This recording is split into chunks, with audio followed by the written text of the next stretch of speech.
Hello, my little luxes. Welcome to another episode of Scary Stories My Father Told Me. And I am your host, cosplayer charsieluxxx. And today I am dressed as a ghosty skull type-like creature, kind of a scarecrow at the same time. Who the hell knows what I am? But I am dressed to be festive for the month of December, since we are still celebrating Luxmas. This is the second year. Actually, this would technically be the third Luxmas if we are going to be technical, but this is the second year of my channel. Well, this one is a brand new one, but please, if you are brand new to this channel, thank you for joining, and please also join my main channel for charsieluxxx. We do all things weird, spooky, and kooky around here. But I would love for you to come and join me, come gather around the campfire as I share another scary story that my father had once told me. The Damned Thing by Ambrose Bierce. By the light of a tallow candle, which had been placed on one end of a rough table, a man was reading something written in a book. It was an old account book, greatly worn, and the writing was not apparently very legible, for the man sometimes held the page close to the flame of the candle to get a stronger light upon it. The shadow of the book would then throw into obscurity a half of the room, darkening a number of faces and figures, for besides the reader, 8 other men were present. 7 of them sat against the rough log walls, silent and motionless, and the room being small, not very far from the table. By extending an arm, any one of them could have touched the 8th man, who lay on the table, face upward, partly covered by a sheet, his arms at his side. He was dead. The man with the book was not reading aloud, and no one spoke. All seemed to be waiting for something to occur. The dead man only was without expectation. From the blank darkness outside came in, through the aperture that served for a window, all the ever unfamiliar noises of night in the wilderness, the long nameless note of a distant coyote, the stilly pulsing thrill of tireless insects in trees, strange cries of night birds, so different from those of the birds of day, the drone of great blundering beetles, and all that mysterious chorus of small sounds that seem always to have been, but have heard when they had suddenly ceased, as if conscious of an indiscretion. But nothing of all this was noted in that company. Its members were not overmuch addicted to idle interest in matters of no practical importance. That was obvious in every line of their rugged faces, obvious even in the dim light of the single candle. They were evidently men of the vicinity, farmers and woodmen. The person reading was a trifle different. One would have said of him that he was of the world, worldly, albeit there was that in his attire which attested a certain fellowship with the organisms of his environment. His coat would hardly have passed muster in San Francisco. His footgear was not of urban origin, and the hat that lay by him on the floor, he was the only one uncovered, was such that if one had considered it as an article of mere personal adornment, he would have missed its meaning. In countenance, the man was rather prepossessing, with just a hint of sternness, though that he may have assumed or cultivated, as appropriate to one in authority, for he was a coroner. It was by virtue of his office that he had possession of the book in which he was reading. It had been found among the dead man's effects in his cabin, where the inquest was now taking place. When the coroner had finished reading, he put the book into his breast pocket. At that moment, the door was pushed open and a young man entered. He clearly was not of mountain birth and breeding. He was clad as those who dwell in cities. His clothing was dusty, however, as from travel. He had in fact been riding hard to attend the inquest. The coroner nodded. No one else greeted him. "We have waited for you," said the coroner. "It is necessary to have done with this business tonight." The young man smiled. "I am sorry to have kept you," he said. "I went away not to evade your summons, but to post to my newspaper an account of what I suppose I am called back to relate. The coroner smiled. "The account that you posted to your newspaper," he said, "differs probably from that which you will give here under oath." "That," replied the other, rather hotly and with a visible flush, "is as you choose. I used manifold paper, and I have a copy of what I sent. It was not written as news, for it is incredible, but as fiction. It may go as a part of my testimony under oath. But you say it is incredible. That is nothing to you, sir, if I also swear that it is true." The coroner was apparently not greatly affected by the young man's manifest resentment. He was silent for some moments, his eyes upon the floor. The men about the sides of the cabin talked in whispers, but seldom withdrew their gaze from the face of the corpse. Presently the coroner lifted his eyes and said, "We will resume the inquest." The men removed their hats. The witness was sworn. "What is your name?" the coroner asked. "William Harker. Age, 27. You knew the deceased, Hugh Morgan?" "Yes." "You were with him when he died, near him?" "How did that happen? Your presence, I mean." "I was visiting him at this place to shoot and fish. A part of my purpose, however, was to study him, and his odd solitary way of life. He seemed a good model for a character in my fiction. I sometimes write stories." "I sometimes read them." "Thank you." "Stories in general, not yours." Some of the jurors laughed. Against a somber background, humor shows highlights. Soldiers in the intervals of battle laugh easily, and the jest in the death chamber conquers by surprise. "Relate the circumstances of this man's death," said the coroner. "You may use any notes or memoranda that you please."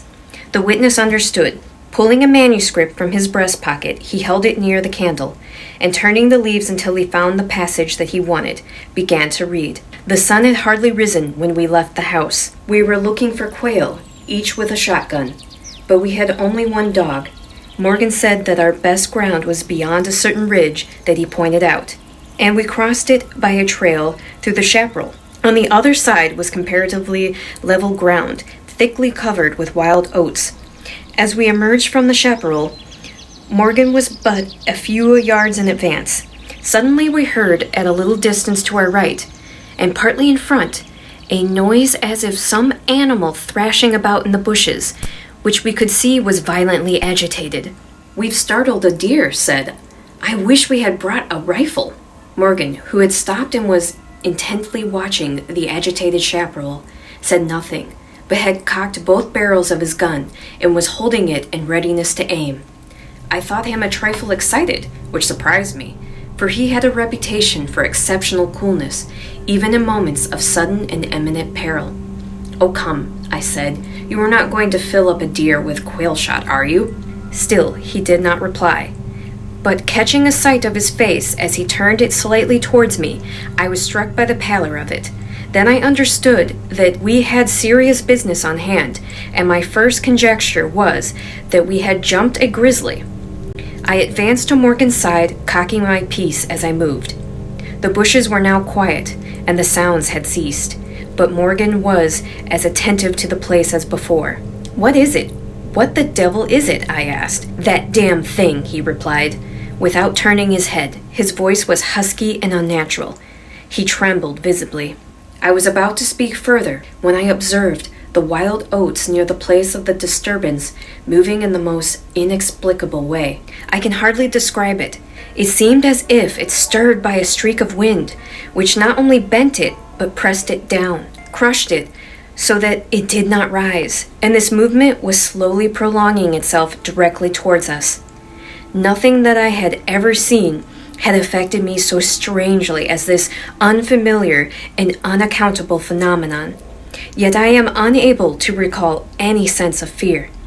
I remember and tell it here because singularly enough I recalled it then, that once, in looking carelessly out of an open window, I momentarily mistook a small tree close at hand for one of a group of larger trees at a little distance away. It looked the same size as the others, but being more distinctly and sharply defined in mass and detail, seemed out of harmony with them. It was a mere falsification of the law of aerial perspective, but it startled, almost terrified me. We so rely upon the orderly operations of familiar natural laws that any seeming suspicion of them is noted as a menace to our safety, a warning of unthinkable calamity. So now, the apparently causeless movement of the herbage and the slow, undeviating approach of the line of disturbance was distinctly disquieting. My companion appeared actually frightened, and I could hardly credit my senses when I saw him suddenly throw his gun to his shoulders and fire both barrels at the agitated grass.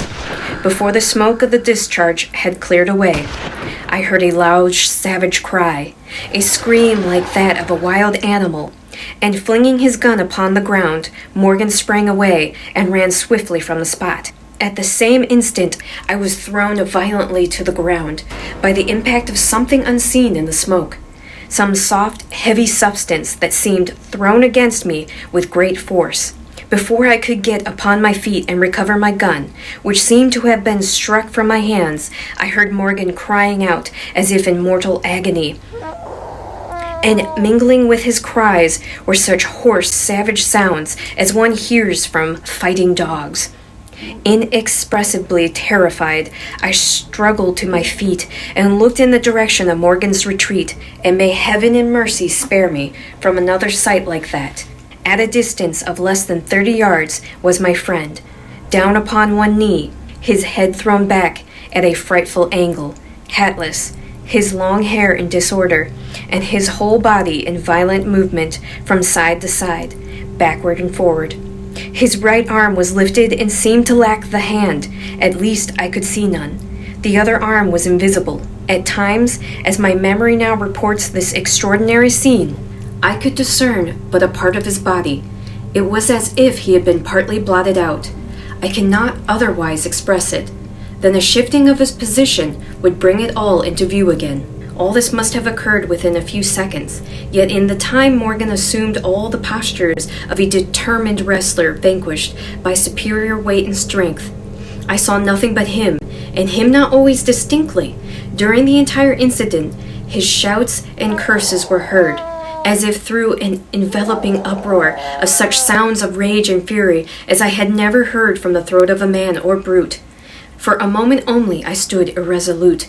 Then throwing down my gun, I ran forward to my friend's assistance. I had a vague belief that he was suffering from a fit or some form of convulsion. Before I could reach his side, he was down and quiet. All sounds had ceased, but with a feeling of such terror as even those awful events had not inspired, I now saw the same mysterious movement of the wild oats prolonging itself from the trampled area about the prostrate man towards the edge of the wood. It was only when it had reached the wood that I was able to withdraw my eyes and look at my companion. He was dead. The coroner rose from his seat and stood beside the dead man. Lifting an edge of the sheet, he pulled it away, exposing the entire body, altogether naked and showing in the candlelight a clay-like yellow. It had, however, broad maculations of bluish-black, obviously caused by extravasated blood from contusions. The chest and sides looked as if they had been beaten with a bludgeon. There were dreadful lacerations. The skin was torn in strips and shreds. The coroner moved round to the end of the table and undid a silk handkerchief, which had been passed under the chin and knotted on the top of the head. When the handkerchief was drawn away, it exposed what had been the throat. Some of the jurors who had risen to get a better view repented their curiosity and turned away their faces. Witness Harker went to the open window and leaned out across the sill, faint and sick. Dropping the handkerchief upon the dead man's neck, the coroner stepped to an angle of the room, and from a pile of clothing produced one garment after another, each of which he held up as a moment for inspection. All were torn and stiff with blood. The jurors did not make a closer inspection. They seemed rather uninterested. They had, in truth, seen all this before, the only thing that was new to them being Harker's testimony. "Gentlemen," the coroner said, "we have no more evidence, I think. Your duty has been already explained to you. If there is nothing you wish to ask, you may go outside and consider your verdict." The foreman rose, a tall, bearded man of 60, coarsely clad. "I should like to ask one question, Mr. Coroner," he said. "What asylum did this your last witness escape from?" Mr. Harker, said the coroner, gravely and tranquilly. From what asylum did you last escape? Harker flushed crimson again, but said nothing, and the 7 jurors rose and solemnly filed out of the cabin. If you have done insulting me, sir, said Harker, as soon as he and the officer were left alone with the dead man, I suppose I am at liberty to go? Yes. Harker started to leave, but paused, with his hand on the door latch. The habit of his profession was strong in him, stronger than his sense of personal dignity. He turned about and said, The book that you have there, I recognize it as Morgan's diary. You seemed greatly interested in it. You read in it while I was testifying. May I see it? The public would like... The book will cut no figure in this matter, replied the official, slipping it into his coat pocket. All the entries in it were made before the writer's death. As Harker passed out of the house, the jury re-entered and stood about the table on which the now covered corpse showed under the sheet with sharp definition. The foreman seated himself near the candle, produced from his breast pocket a pencil and scrap of paper, and wrote rather laboriously the following verdict, which with various degrees of effort all signed. We, the jury, do find that the remains come to their death at the hands of a mountain lion, but some of us thinks, all the same, they had fits. In the diary of the late Hugh Morgan are certain interesting entries having, possibly, a scientific value as suggestions. At the inquest upon his body, the book was not put into evidence. Possibly the coroner thought it not worth while to confuse the jury. The date of the first of the entries mentioned cannot be ascertained. The upper part of the leaf is torn away. The part of the entry remaining is as follows. Would run in a half circle, keeping his head turned away toward the center, and again he would stand still, barking furiously. At last he ran away into the brush as fast as he could. I thought at first that he had gone mad, but on returning to the house found no other alterations in his manner than what was obviously due to fear of punishment. Can a dog see with his nose? Do odors impress some olfactory center with images of the thing emitting them? September 2nd. Looking at the stars last night as they rose above the crest of the ridge east of the house, I observed them successively disappear from left to right. Each was eclipsed but an instant, and only a few at the same time. But along the entire length of the ridge, all that were within a degree or two of the crest were blotted out. It was as if something had passed along between me and them, but I could not see it, and the stars were not thick enough to define its outline. Ugh, I don't like this. Several weeks' entries are missing. 3 leaves were torn from the book. September 27th. It had been about here again. I find evidences of its presence every day. I watched again all of last night in the same cover, gun in hand, double charged with buckshot. In the morning the fresh footprints were there, as before. Yet I would have sworn that I did not sleep. Indeed, I hardly slept at all. It is terrible, insupportable. If these amazing experiences are real, I shall go mad. If they are fanciful, I am mad already. October 3rd. I shall not go. It shall not drive me away. No, this is my house, my land. God hates a coward. October 5th. I can stand it no longer. I have invited Harker to pass a few weeks with me. He has a level head. I can judge from his manner if he thinks me mad. October 7th. I have the solution of the problem. It came to me last night, suddenly, as by revelation. How simple, how terribly simple. There are sounds that we cannot hear. At either end of the scale are notes that stir no chord of that imperfect instrument, the human ear. They are too high or too grave. I have observed a flock of blackbirds occupying an entire treetop, the tops of several trees and all in full song. Suddenly, in a moment, and abruptly the same instant, all spring into the air and fly away. How? They could not all see one another. Whole treetops intervened. At no point could a leader have been visible to all. There must have been a signal of warning or command, high and shrill above the din, but by me unheard. I have observed, too, the same simultaneous flight, when all were silent, among not only blackbirds, but other birds, quail, for example, widely separated by bushes, even on opposite sides of the hill. It is known to seamen that a school of whales basking or sporting on the surface of the ocean, miles apart, with the convexity of the earth between them, will sometimes dive at the same instant, all gone out of sight in a moment.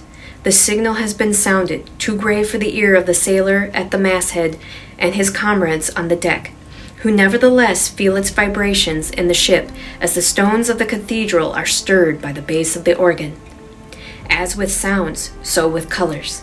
At each end of the solar spectrum, the chemist can detect the presence of what are known as actinic rays. They represent colors, integral colors in the composition of light, which we are unable to discern. The human eye is an imperfect instrument. Its range is but a few octaves of the real chromatic scale. I am not mad. There are colors that we cannot see. And, God help me, the damn thing is such a color.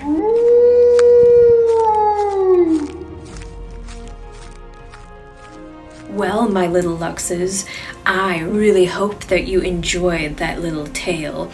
That is an older tale by Ambrose Bierce, and that was written back. Actually, I should say it was published first back in 1893. And I even remember my father reading this story to me and my brother, and the fact that this is why I love stories, especially scary stories, because you can always just envision a group of friends sitting around a campfire or sitting around the fireplace in a sitting room and all telling just scary tales to scare the crap out of your friends. And also, at some point in time, I should share the Mary Shelley story of Frankenstein and the fact that it was a group of friends who got together and decided to have a competition to see who could write the scariest story. So it's just a fun collective idea to think about these old tales that just stick around through time. But thank you so much for joining me here on another Scary Stories My Father Told Me. And please let me know in the comments down below, have you heard this story before, or was this your very first time?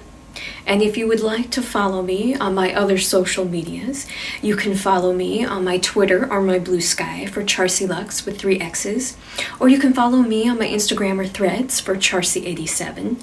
And as said before, please come follow me on my main YouTube channel for charsieluxxx. And I would also love for you to come and help support me on my Patreon. And you can see on the screen a nice shout out to my other Patreon members. So I would love for you to come and join them.